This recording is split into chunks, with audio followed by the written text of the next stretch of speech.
पहाड़ों के बीच एक छोटी सी वादी थी जहां लोग सुकून से रहते थे। मगर उस वादी के ऊपर एक पुराना, धुंध से ढका हुआ पहाड़ था, जिसके बारे में कहा जाता था कि वहां एक अजदहा, ड्रैगन रहता है। कोई भी उस पहाड़ के करीब नहीं जाता था, क्योंकि रात के वक्त वहां से आग की चमक और धुआं उठता था। बच्चे कहानियां सुनते, मगर कोई उस पर यकीन नहीं करता था।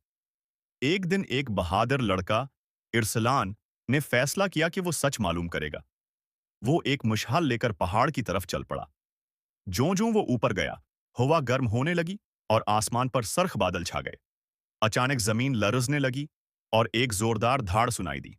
एदहा जाहिर हुआ। उसके पर सोने जैसे चमकदार आंखें अंगारों की तरह जल रही थीं और सांस से आग के शोले निकल रहे थे। उर्सलान डर गया, मगर पीछे नहीं हटा।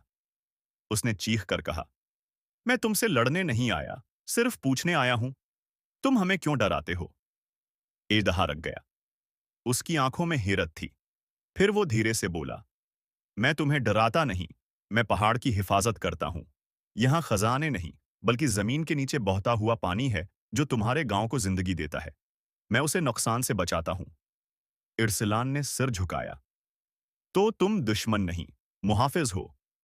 इजदिहा ने मुस्कुराकर अपने परों से एक गर्म हुआ का झोंका दिया और बोला, हाँ, मगर याद रखो, खौफ अक्सर उस चीज से होता है जिसे हम समझे बगैर देखते हैं। फिर अजदहा आसमान की तरफ उड़ा और बादलों में गायब हो गया। उर्सलान वापस गांव आया और सबको बताया कि पहाड़ का दीव दरअसल उनका मुहाफिज है।